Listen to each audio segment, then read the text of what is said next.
വിജയുടെ നമസ്കാരം. നമസ്കാരം. ഞാനിത് ഭയങ്കര ഹാപ്പിയാണ്. എന്ത് ചോദിക്കണമെന്ന് പോലും എനിക്കറിയില്ല. എന്തായാലും കഴിഞ്ഞ ദിവസം ഇന്ത്യ, നമ്മുടെ രാജ്യം, ശക്തമായ തിരിച്ചടിയാണ് പാകിസ്ഥാന് കൊടുത്തിരിക്കുന്നത്. 9 ഭീകരവാദ കേന്ദ്രങ്ങൾ, 9 സ്ഥലങ്ങളിൽ ഒരേ സമയം ഇന്ത്യ അറ്റാക്ക് ചെയ്തിരിക്കുന്നു പാകിസ്ഥാനിൽ എന്നുള്ളതാണ്. ഇതിൽ ഏറ്റവും എനിക്ക് സന്തോഷം തരുന്ന ഒരു അറ്റാക്ക് എന്ന് പറയുന്നത് ബഹാവൽപൂരിലാണ്. ബഹാവൽപൂരിൽ ലഷ്കർ ഇ തോയ്ബയുടെയും ജെയ്ഷെ മുഹമ്മദ് ഭീകരന്മാരുടെയും എല്ലാം ഹെഡ്ക്വാർട്ടേഴ്സും മദ്രസകളും എല്ലാം തുടച്ചു നീക്കിയിരിക്കുകയാണ് ഇന്ത്യ എന്നുള്ള റിപ്പോർട്ടാണ് പുറത്തു വന്നത്. ഈ ബഹാവൽപൂരിനെ കുറിച്ച് പറയുകയാണെങ്കിൽ പാകിസ്ഥാനിലെ ജനസാന്ദ്രതയിൽ തന്നെ 8ാം സ്ഥാനത്ത് നിൽക്കുന്ന പ്രദേശമാണ്. അപ്പൊ നമ്മളൊരു കാര്യം ആലോചിക്കണം. ഇസ്രായേൽ പോലും ഹമാസിനെ അറ്റാക്ക് ചെയ്യുമ്പോൾ അവര് സിവിലിയൻസിന്റെ മണ്ടയിൽ ബോംബിടാറുണ്ട്. കൊളാട്രൽ ഡാമേജ് എന്നാണ് പറയുന്നത്. പക്ഷെ നമ്മുടെ രാജ്യം എന്ത് ഭംഗിയായിട്ടാണ് എന്റെ ചേട്ടാ അവിടെ പോയിട്ട് കൃത്യമായിട്ട് യവന്മാരെ തുടച്ചു നീക്കിയിട്ട് വന്നത് എന്നുള്ളത് വളരെ അതിശയകരമായിട്ടുള്ള ഒരു കാര്യമാണ്. സകല രാജ്യങ്ങളും മാതൃകയാക്കേണ്ട ഒരു കാര്യമാണെന്ന് ഞാൻ പറയുന്ന ഒരു സംഭവമാണ്. പിന്നെ മുസാഫാബാദ്, കോട്ട്ലി, മുറിറ്റ്കെ എന്നിങ്ങനെയുള്ള സ്ഥലങ്ങളിലും പാക് അധീന കശ്മീരിലും ബോംബിട്ടു. അത് കഴിഞ്ഞിട്ട് അവിടെ നിന്ന് ഇങ്ങോട്ടേക്ക് ഒരു ചൈനീസ് വിമാനം പറക്കാനായിട്ട് ശ്രമിച്ചു. പറന്ന് പൊങ്ങിയത് മാത്രമേ അവന്മാർക്ക് ഓർമ്മയുള്ളൂ. നമ്മുടെ ആകാശ് മിസൈല് വെടിവെച്ചിട്ടു, തകർത്ത് തരിപ്പണമാക്കി. നമ്മുടെ APJ അബ്ദുൽ കലാമാണ് കേട്ടോ ആകാശ് മിസൈലിന്റെ ആള്. പരമസാത്വികനാണ് പുള്ളി. ഡിസൈൻ ചെയ്ത മിസൈലാണ് യവന്മാരെ അടിച്ചിട്ടത് എന്നുള്ളതാണ് വേറൊരു പ്രധാനപ്പെട്ട ഒരു കാര്യം എന്ന് പറയുന്നത്. അപ്പൊ നമുക്ക് ഈ വാർത്തകൾ കൊടുക്കുമ്പോൾ ഇപ്പോഴും പൂർണ്ണമായിട്ടുള്ള ഒരു ചിത്രം പുറത്തു വന്നിട്ടില്ല. അപ്പൊ ഞാൻ ഇന്നലെ രാത്രി മുതൽ ഫീൽഡിലുണ്ട്, ഓൺ എയർ ആണ്. അപ്പോൾ ഓരോ സമയവും വാർത്തകൾ ഇങ്ങനെ എക്സ്പാൻഡ് ആയിക്കൊണ്ടിരിക്കുകയാണ്. ആദ്യം F-16 ആണ് അടിച്ചിട്ടത് എന്നുള്ള റിപ്പോർട്ടുകൾ പുറത്തു വന്നു. അപ്പൊ ഞങ്ങൾ ന്യൂസ് ഇന്ത്യ മലയാളം അപ്പൊ തന്നെ കൊടുത്തു അത്.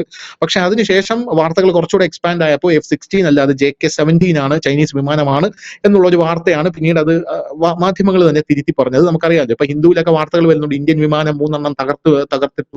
വാർത്ത അവർ വാർത്ത മുക്കി കണ്ടം വഴി ഓടിയിട്ടുണ്ടാവും. അതൊക്കെ കേരളത്തിലെ പല മാധ്യമ പ്രവർത്തകർ ഏറ്റുപിടിച്ചിട്ടുണ്ട്, നല്ല വേഷത്തെറി വാങ്ങിക്കുന്നുണ്ട് എന്നുള്ളതാണ് വേറൊരു പ്രധാനപ്പെട്ട കാര്യം എന്ന് പറയുന്നത്. അപ്പോ നമ്മുടെ ഭാരത സ്ത്രീകളുടെ സിന്ദൂരത്തിൽ തൊട്ടതിന് സിന്ധു നദി വഴി ഇന്ത്യ വലിയ തിരിച്ചടി കൊടുത്തതിന് ശേഷം സിന്ദൂർ ഓപ്പറേഷൻ വഴി യവന്മാരുടെ നട്ടല്ലടിച്ചൊടിച്ചിരിക്കുകയാണ് എന്നുള്ളതാണ് നമുക്ക് അറിയാൻ സാധിക്കുന്നത്. പാകിസ്ഥാൻ ഇപ്പൊ പറയുന്നത് അടിക്കരുത്, നീ പിൻവാങ്ങിയാൽ ഞാനും പിൻവാങ്ങുമെന്ന്. ഇത് കേൾക്കുമ്പോൾ എനിക്ക് തോന്നുന്നത്, എടാ അടി കൊണ്ടത് നിനക്കല്ലേ, എന്നിട്ട് അവിടെ നിന്ന് വെല്ലുവിളിക്കുകയാണ്, നീ പിൻവാങ്ങിയാൽ ഞാനും പിൻവാങ്ങുമെന്ന്. ഇന്നലെ വരെ എന്റെ കയ്യിൽ ആണവായതുകൊണ്ട് കോപ്പുണ്ട്, വലിച്ചു മൂക്കി കയറ്റുമെന്നൊക്കെ പറഞ്ഞവന്മാരാണ് ഇപ്പൊ ഇങ്ങനെ പറഞ്ഞുകൊണ്ടിരിക്കുന്നത്. എനിക്ക് ഒരൊറ്റ ചോദ്യം മാത്രമേ ചോദിക്കാനുള്ളൂ വിജയേട്ടാ, ഹൗസ് ജോഷ്? അതെ, 2 കാര്യത്തിലാണ് എനിക്ക് സന്തോഷം. ജോഷ് ആയത് 2 കാര്യത്തിലാണ്. ഒന്ന്, നമ്മുടെ ഇന്ത്യൻ സൈന്യം സിവിലിയൻസിന് വലിയ ഡാമേജ് ഉണ്ടാക്കാതെ കൃത്യമായി തന്നെ അടിക്കേണ്ട മർമ്മത്ത് തന്നെ അടിച്ചിട്ടുണ്ട്.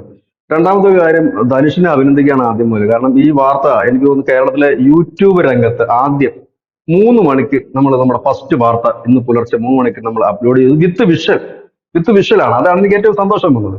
ഈ വാർത്ത രാത്രിയിലെ 2 മണിക്കാണ് ഏഷ്യാനെറ്റ്. ഇപ്പൊ നമ്മൾ ഏഷ്യാനെറ്റ് ഒന്നും നമുക്ക് കമ്പയർ ചെയ്യാൻ പറ്റില്ല, ബ്രോഡ്കാസ്റ്റ് ചാനലാണ്. നമ്മളുടെ കയ്യിൽ എന്ന് പറഞ്ഞ ഒരു ചെറിയ യൂട്യൂബ് ചാനലാണ് നമ്മുടേത്. 5,84,000 പേര് മാത്രമേ ഉള്ളൂ. ഈ ചാനലിന് വലിയ അവകാശവാദങ്ങളൊന്നുമില്ല. നമുക്ക് വലിയ ടെക്നോളജി പരമായി നമ്മൾ വലിയ സംഭവമൊന്നും അല്ല. പക്ഷെ നമുക്ക് കൈമുതലായിട്ടുള്ളത് എന്താ, ഉറച്ച മനസ്സും ആ ജോലിയോട് പ്രതിബദ്ധതയുള്ള അതിനകത്ത് ജേർണലിസ്റ്റുകൾ തന്നെയാണ്. നമ്മളുടെ എന്നത്തെയും ഒരു മുദ്രാവാക്യം, നമ്മുടെ ചാനലിന്റെ ഒരു എഡിറ്റോറിയൽ പോളിസി, നാഷൻ ഫസ്റ്റ് എന്നല്ല, നാഷൻ ഈസ് എവരിത്തിങ് എന്നാണ്. രാഷ്ട്രമാണ് എല്ലാം എന്നാണ് നമ്മുടെ പോളിസി, അല്ലാതെ രാജ്യം ആദ്യം എന്നല്ല നമ്മുടെ പോളിസി. അതുകൊണ്ട് തന്നെ രാജ്യ സംബന്ധമായതെല്ലാം നമുക്ക് പ്രിയപ്പെട്ടതാണ്. അതുകൊണ്ട് തന്നെ പ്രേക്ഷകരോട് നമുക്ക് കമ്മിറ്റ്മെന്റ് ഉണ്ട്. അവരോട് നമ്മൾ എപ്പോഴും പറയുന്നതാണ്, ഇതിന്റെ വാർത്തകൾ ഞങ്ങൾ നിങ്ങളെ കൃത്യമായി എത്തിക്കുമെന്ന്. നമുക്ക് ആ വാക്ക് പാലിക്കാൻ കഴിയും. ഇതൊക്കെ ചിലപ്പോൾ ഭാഗ്യത്തിന്റെ കൂടെ ഒരു സഹായം വേണം, ഇങ്ങനെ വാർത്ത എത്തിക്കണമെങ്കിൽ. അത് എല്ലാ ജേർണലിസ്റ്റുകളും ആഗ്രഹിക്കുന്ന ഇത്തരം സന്ദർഭങ്ങളിൽ റിപ്പോർട്ട് ചെയ്യണമെന്ന് തന്നെയാണ്. അത് ചിലപ്പോൾ പലപ്പോഴും കഴിയാറില്ല. അത് ഭാഗ്യം കൂടെ നമ്മളെ തുണച്ചു കൃത്യമായി തന്നെ. അത് ഇന്ന് വെളുപ്പിന് 3 മണി മുതൽ നമ്മൾ നിർത്താതെ ഇതുവരെ നമ്മൾ ന്യൂസ് ഇന്ത്യ മലയാളത്തിൽ ആ വാർത്ത കണ്ടിന്യൂസ് പോവുകയാണ്, വിത്ത് വിഷ്വൽ സഹിതം. കൃത്യതയോട് കൂടിയിട്ടുള്ള സോഴ്സുകൾ ആണ് നമ്മൾ അതിന് യൂസ് ചെയ്തിരിക്കുന്നത്. നമ്മൾ ഫേക്ക് ആയിട്ട് ഒന്നും തന്നെ ഇത് ചെയ്തിട്ടില്ല, നമ്മൾ അത് ചെയ്യാറുമില്ല. അതായത് നമുക്ക് കാര്യത്തിലേക്ക് വരാം. എന്തായാലും ഇന്ത്യയുടെ തിരിച്ചടി ഗംഭീരമായിരുന്നു എന്ന് തന്നെ നമുക്ക് പറയേണ്ടി വരും. അതിനകത്ത് ഏറ്റവും സന്തോഷം വന്നത് ഈ ഭവൽപൂരില് കാരണം പാകിസ്ഥാൻ ഒരിക്കലും പ്രതീക്ഷിച്ചിരുന്നില്ല. നമ്മുടെ ഇന്ത്യൻ മാധ്യമങ്ങൾ എല്ലാവരും ബഹാവൽപൂരിലായിരുന്നു. നമ്മുടെ ഇന്ത്യൻ മാധ്യമങ്ങളിൽ എല്ലാം ചർച്ച ചെയ്യുമ്പോഴും ഈ ബഹാവൽപൂരിനെ കുറിച്ച് പറയുന്നില്ല. പക്ഷെ അവിടെയാണ് ജെയ്ഷെ മുഹമ്മദിന്റെ ലഷ്കർ എ തോയ്ബയുടെ ആസ്ഥാനം എന്ന് പറയുന്നത്. വളരെ ഭംഗിയായി ഇത് കാണാനായിട്ട് കേട്ടോ. ഗാർഡൻ ഒക്കെ ഉള്ള, ഞാൻ അതിന്റെ പിക്ചർ കണ്ടപ്പോഴാണ് എനിക്ക് മനസ്സിലായത് വലിയൊരു യൂണിവേഴ്സിറ്റിയാണ് അത്. അതിലൊരു പേരുണ്ട് ആ യൂണിവേഴ്സിറ്റിക്ക്. അത് ഈ മദ്രസ എന്ന് ഇവർ പറയുന്നത്. അവിടെ കുട്ടികളല്ല, ഭീകരന്മാരെ പഠിപ്പിക്കുകയും ചെയ്യുന്നുണ്ട്. മതം പഠിപ്പിക്കുന്നുണ്ട്, ഒപ്പം തീവ്രവാദം പഠിപ്പിക്കുന്നു. കുട്ടികളെന്നല്ല ഉണ്ട്. അവിടെ ആയിരുന്നു ഈ പറയുന്ന മസൂദ് അസറിന്റെ കുടുംബം. ഇപ്പോൾ ഏറ്റവും ലേറ്റസ്റ്റ് ആയിട്ട് പാക് മാധ്യമങ്ങൾ പുറത്തുവിടുന്നത് മസൂദ് അസറിന്റെ ഭാര്യയും മകനും മൂത്ത സഹോദരിയും അടക്കം 10 പേര് ആ കുടുംബത്തിലുള്ളത് തീർന്നു. 4 പ്രധാനപ്പെട്ട അവരുടെ നേതാക്കൾ തീർന്നു. അതിനകത്ത് ഒരാളുടെ പേര് റൌഫ് അസർ എന്നാണ്. ഏറ്റവും വലിയ ഇന്ത്യയുടെ ഒരു ബിഗ് ഓപ്പറേഷൻ എന്ന് തന്നെ പറയേണ്ടി വരും. കാരണം മസൂദ് അസറിന്റെ കുടുംബം ഒന്ന് ആലോചിച്ച് നോക്കിയ ധനുഷ്, ആ മനുഷ്യൻ ഇനി അദ്ദേഹം പറഞ്ഞതിനെ കുറിച്ച് പാക് മീഡിയാസ് ആണ് പറയുന്നത്, ഇന്ത്യൻ മീഡിയാസ് അല്ല. പാക് മീഡിയാസ് പറയുന്നത് അസർ പറഞ്ഞു എന്നെ കൂടി അതിൽ ഉൾപ്പെടുത്താമായിരുന്നു. അതായത് അവര് അയ്യോ, പോയി. അതെനിക്ക് ചേട്ടാ, അതെനിക്ക് വലിയൊരു അത്ഭുതമാണ്. കാരണം നമ്മൾ ഈ ഭീകരവാദികൾ എന്ന് കേൾക്കുമ്പോൾ നമ്മൾക്ക് ആരെ ഓർമ്മ വരുന്നത്? തോക്കൊക്കെ പിടിച്ച് വളരെ ക്രൂരന്മാരായിട്ട് നിൽക്കുന്ന ആൾക്കാർ. ഇത് ഒരു കോമഡി സ്റ്റാറിൽ ഞാനൊരു കോമഡി കണ്ടിട്ടുണ്ട്. ഭർത്താവ് മരിച്ചു കിടക്കുമ്പോൾ ഭാര്യ വന്നിട്ട് എന്നെ കൂടെ കൊണ്ടുപോകും എന്ന് പറയുന്നതല്ലേ. അപ്പൊ അപ്പുറത്തുനിന്ന് ഒരാൾ പറയുന്നുണ്ട് നിന്നെ കൂടെ കൊണ്ടുപോകാൻ അയാൾ വീഗാലാൻഡിൽ ടൂർ പോയതല്ല, ചത്തുപോയതാണ് എന്ന് പറയുന്നത് പോലെ ഈ ഭീകരവാദി പൊട്ടിക്കരയാണ്. എന്നിട്ട് മസൂദ് അസർ പറയാണ് ഈ ഭീകരവാദിയുടെ കണ്ണീന്നൊക്കെ വെള്ളം വരുമെന്ന് ഞാൻ ഇപ്പോഴാണ് അറിയുന്നത്. എന്നിട്ട് പറയാണ് എന്നെ കൂടെ ഞാനും കൂടെ മരിക്കാനുള്ളതായിരുന്നു എന്നുള്ളതാണ്. അതായത് നമ്മുടെ ഭാരതത്തിൽ നമ്മുടെ സ്ത്രീകൾ കരഞ്ഞതിന്റെ 7 ഇരട്ടി ഇവന്റെ ഭാര്യ, മക്കള്, ചെറുമക്കള്, മുത്തിയുടെ മുത്തി എല്ലാത്തിനെയും അടിച്ചു നശിപ്പിച്ചു എന്നുള്ളതാണ്. അപ്പൊ എനിക്ക് വളരെ കൗതുകമാണ് ഈ ഭീകരവാദി ഷിടാ നമ്മുടെ രാജ്യത്തിനെ കൊണ്ട് ഇത് സാധിച്ചല്ലോ, അതിന് നരേന്ദ്രമോദിക്ക് ഒരു കയ്യടി കൊടുത്തേ മതിയാവും, അവനെ കരയിപ്പിച്ചല്ലോ. അപ്പൊ ഈ അസദ് മസൂറിനെ കണക്കൊരു ഭീകരവാദി കണ്ണുനീര് വരിക എന്ന് പറയുമ്പോൾ അത് നമുക്ക് ഒരുപാട് കാര്യങ്ങൾ ചിന്തിക്കാനുണ്ട്. കാരണം ഈ ഇന്ത്യയെ ഇത്രയും നാള് ഇന്ത്യയിലെ അനവധി യുവതികളുടെ കണ്ണീർ വീഴ്ത്തിയ, ഒരുപാട് അമ്മമാരുടെ കണ്ണീർ വീഴ്ത്തിയ, ഒരുപാട് മക്കളുടെ കണ്ണീർ വീഴ്ത്തിയ ഒരു കൊടും ഭീകരൻ തന്റെ കൺമുമ്പിൽ തന്റെ ഭാര്യയും തന്റെ മകനും തന്റെ മൂത്ത സഹോദരിയും തന്റെ അളിയനും തന്റെ ഏറ്റവും പ്രിയപ്പെട്ട വിശ്വസ്തരും പിടഞ്ഞു മരിക്കുമ്പോൾ, കത്തിച്ചാമ്പലാകുമ്പോൾ അയാൾ കരയുന്നുണ്ട് എങ്കിൽ ജീവിതകാലം ഇനി അയാൾക്ക് അവശേഷിക്കുന്ന വലിയ ആയുസ് അധികം ഇല്ലാത്തൊരു വ്യക്തിയാണ്. പ്രായം വളരെ ഇതായിട്ട് വളരെ രോഗാതുരനായ ഒരു മനുഷ്യനാണെന്നൊക്കെയാണ് പാക് മീഡിയാസ് പറഞ്ഞത്, നമുക്ക് അറിയില്ല. അയാളുടെ ആ ജീവിതകാലത്ത് അത് നീറി മുമ്പോട്ട് പോകുന്ന ഒരു അവസ്ഥയാണ്. അതായത് ഇനി ഒരു ഒരു ഒരു വല്ലാത്തൊരു മാനസികാവസ്ഥ. അയാൾ ഇപ്പോഴായിരിക്കും ഒരുപക്ഷെ അയാൾ മനസ്സിലാക്കിയിരിക്കുന്നത് ഇങ്ങനെയാണല്ലോ ഓരോരുത്തരുടെയും കുടുംബം തകർക്കുമ്പോൾ അനുഭവിക്കുന്നതെന്ന്. അയാൾ മാത്രം അവശേഷിക്കും. വലിയ ഒരു ഒരു ഒരു ഒരു കാവ്യനീതിയാണ് അത്, പ്രകൃതി നൽകിയ ഒരു കാവ്യനീതി എന്ന് പറയേണ്ടി വരും. ഇതിനിടയ്ക്ക് ഇപ്പൊ രാവിലെ തന്നെ നമ്മൾ ഈ യുദ്ധം ഇതിനൊക്കെയുള്ള സംഘർഷങ്ങൾ വരുമ്പോൾ സ്വാഭാവികമായി കുറെ ഫേക്ക് ന്യൂസുകൾ വരും. സത്യത്തിൽ ഈ പാകിസ്ഥാൻ ഒന്ന് പതറി എന്നുള്ളതാണ് യാഥാർത്ഥ്യം. കാരണം അവരോ നമ്മുടെ ഇന്ത്യൻ മീഡിയാസോ ഒന്നും ഒരിക്കൽ പോലും പറയാത്ത ഒരു ഇടമാണ് ഈ പറയുന്ന ബഹാവൽപൂർ എന്ന് പറയുന്ന സ്ഥലം. ഈ ബഹാവൽപൂരിലുള്ള ഇവരുടെയൊക്കെ വളരെ മനോഹരമായ കെട്ടിടമാണ് ഈ ജെയ്ഷെ മുഹമ്മദിന്റെ ലഷ്കർ ഇ തോയ്ബയുടെ ആസ്ഥാനം എന്ന് പറയുന്നത്. വളരെ ഗാർഡൻ ഉണ്ട്, വലിയ യൂണിവേഴ്സിറ്റിയാണ്, മദ്രസ എന്നാണ് അവർ അതിനെ വിളിക്കുന്നത് തന്നെ. പിള്ളേരെ പഠിപ്പിക്കുകയും ചെയ്യുന്നുണ്ട്, എല്ലാ രീതിയും മതവും പഠിപ്പിക്കുന്നുണ്ട്, ആയുധവും പഠിപ്പിക്കുന്നുണ്ട്. അപ്പം അങ്ങനെയുള്ളൊരു അത് വലിയ അതിന്റെ ഈ സ്ഫോടനം നടന്നിട്ട് ഇപ്പൊ നമുക്കത് കൊടുക്കാൻ പറ്റില്ല വിഷ്വൽ, അതുകൊണ്ടാണ് നമ്മൾ അത് കൊടുക്കാത്തത്. അതൊരു പള്ളിയാണ്, മോസ്കാണ്. അപ്പൊ രാവിലെ തന്നെ പാക് മീഡിയാസിന്റെ അവർ ബ്രേക്ക് ചെയ്യുന്നത് ഇന്ത്യ ഞങ്ങളുടെ മോസ്ക് ആക്രമിച്ചു എന്നാണ് പറയുന്നത്.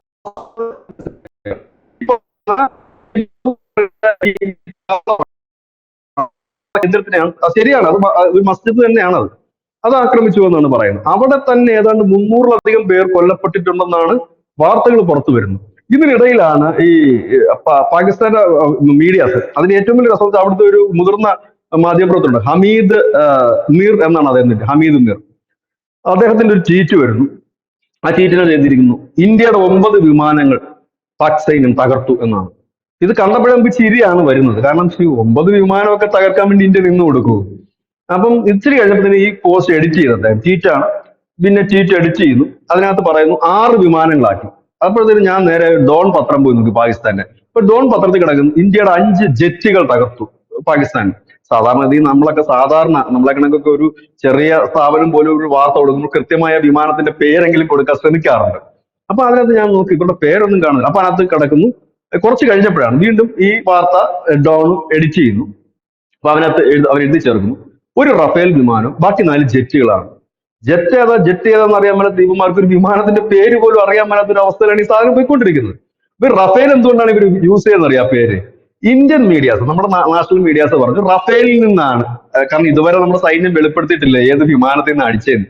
നമ്മൾ എഴുതി പിടിപ്പിച്ച റഫേൽ. ഉടനെ അവൻ നോക്കുമ്പോൾ കൊള്ളാം, പേര് കിട്ടി, റഫേൽ എന്നും പറഞ്ഞിട്ട് പേര് വെച്ചിട്ട് റഫേലും 4 ജെറ്റും കൂടാണ് അടിച്ചിട്ടേന്ന് പറഞ്ഞു.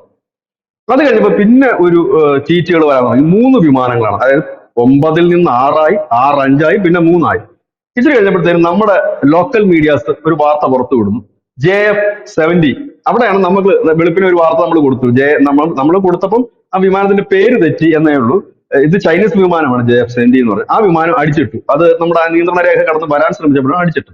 അവരുടെ മീഡിയാസ് ഒക്കെ ഭയങ്കരമായിട്ട് പറയുന്നത് ഇന്ത്യയിലെ 15 കേന്ദ്രങ്ങളിൽ പാകിസ്ഥാൻ മിസൈൽ വിട്ടിരിക്കുന്നു, ശ്രീനഗർ വിമാനത്താവളം തകർത്തു, അവരുടെ സൈന്യം വെള്ളക്കൊടി വീശിയത് മൂലം അതാരായിട്ടെന്നറിയോ? ഖാജ അസീസ് എന്ന് പറഞ്ഞ നമ്മുടെ പ്രതിരോധ മന്ത്രി ഇന്നലെ വരെ അണുവായുധം പ്രയോഗിക്കും. പുള്ളി പറഞ്ഞു നമ്മുടെ സൈന്യം ഇരച്ചു കയറി ഇന്ത്യയിലേക്ക്. അപ്പൊ ഇന്ത്യൻ ഭാഗത്തു നിന്ന് സൈനികർ വെള്ളക്കൊടി വീശി അവർ കീഴടങ്ങുകയാണ് എന്ന് മനസ്സിലാക്കിയപ്പോൾ ഞങ്ങൾ അടി നിർത്തി തിരിച്ചു പോന്നു എന്നാണ് പറയുന്നത്. അപ്പം സ്വാഭാവികമായി ഞാൻ അവരെ കുറ്റപ്പെടുത്തുന്നൊന്നുമില്ല. ഒരു തകർന്നടിഞ്ഞ രാജ്യത്തിന്റെ ജനങ്ങൾക്ക് ഒരു ധൈര്യം കൊടുക്കേണ്ട കടമകൾ മാത്രമാണ് അവിടുത്തെ മീഡിയ, സോഷ്യൽ മീഡിയ ഒക്കെ ചെയ്തത്. പക്ഷേ അവരെ തന്നെ ഞെട്ടിച്ചോട്ട് ഇതിന്റെ ഒറിജിനൽ വിഷ്വൽസ് ആദ്യം വന്നത് പാക് മീഡിയാസ്. നമ്മൾ കൊടുക്കുന്ന പല വിഷ്വൽസും പാകിസ്ഥാനിൽ നിന്നുള്ള ആളുകൾ മൊബൈലിൽ പകർത്തിയ വിഷ്വൽസ് ആണ് ന്യൂസ് ഇന്ത്യ മലയാളം അടക്കം കൊടുക്കുന്നത്. ഒഫീഷ്യൽ വിഷ്വൽസ് അല്ല. ഒഫീഷ്യൽ വിഷ്വൽസ് നമുക്ക് വരുന്ന എത്ര മണിക്കാണെന്നറിയോ? 10:30 വരുന്നത്. അതായത് നമ്മുടെ സൈന്യത്തിന്റെ മേധാവികള് പ്രസ് മീറ്റ് നടത്തിയതിന് ശേഷമാണ് വിഷ്വൽ വരുന്നത്. ആ വിഷ്വൽ ഇത്രയും ക്ലിയർ അല്ല.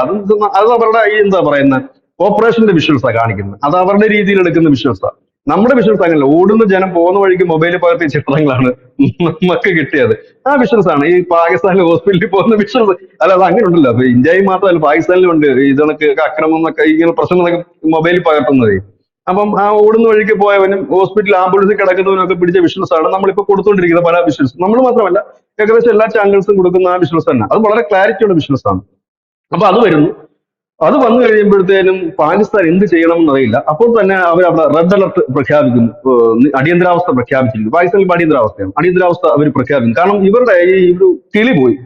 കാരണം ഇവർ വിചാരിച്ചിട്ടുണ്ടോ പാക് അധിനിവേശം കാശ്മീരിലാണ്. അത് മാത്രമല്ല, ഇന്ത്യയിൽ ഇന്നലെ വൈകുന്നേരം അമിത്ഷായൊക്കെ ഇറങ്ങിയിട്ട് പറഞ്ഞു എല്ലാവരും മോക്ക് ഡ്രിൽ തയ്യാറാകണം. ഇന്ന് ഇന്ത്യ മുഴുവൻ മോക്ക് ഡ്രില്ലാണ്, ഭയങ്കര പരിപാടിയാണെന്ന് വെച്ചാൽ. അപ്പൊ ഇവര് കരുതിയെന്ന് വെച്ചാൽ ഇന്ത്യ മോക്ക് ഡ്രില്ലൊക്കെ തുടങ്ങി ഇനി പതുക്കെ പതുക്കെ പതുക്കെ ഇങ്ങനെ റെഡിയാക്കി വരും. അത് കഴിഞ്ഞിട്ടേ ഉള്ളൂ. പക്ഷേ ഈ മോക്ക് ഡ്രില്ലിന് മുമ്പ് അവിടെ പണി നടന്നു എന്നുള്ളതാണ്. അതും കൃത്യമായി തന്നെ. അത് ഒരു ഏറ്റവും സന്തോഷകരമായ കാര്യം. ഇസ്രയേലിന് പോലും ചെയ്യാൻ സാധിക്കാത്ത കാര്യമാണ് ഇന്ത്യ ചെയ്തത്. കാരണം ഇസ്രയേൽ പോലും ഹിസ്ബുള്ള അടിക്കുമ്പോഴായാലും പിന്നെ ഹൂത്തികളെ അടിക്കുമ്പോഴായാലും ഹമാസിനെ അടിക്കുമ്പോഴൊക്കെ ആയാലും സിവിലിയൻസിന് വലിയ രീതിയിൽ ഡാമേജ് വരാറുണ്ട്. പക്ഷെ നമ്മുടെ ഒറ്റ സിവിലിയൻസിന് ഡാമേജ് വന്നില്ല. പക്ഷെ പാക് മീഡിയാസ് സ്വാഭാവികമായി അവർ പറയുന്നു കുട്ടികളെയും സ്ത്രീകളെയുമാണ് ആക്രമിച്ചത്.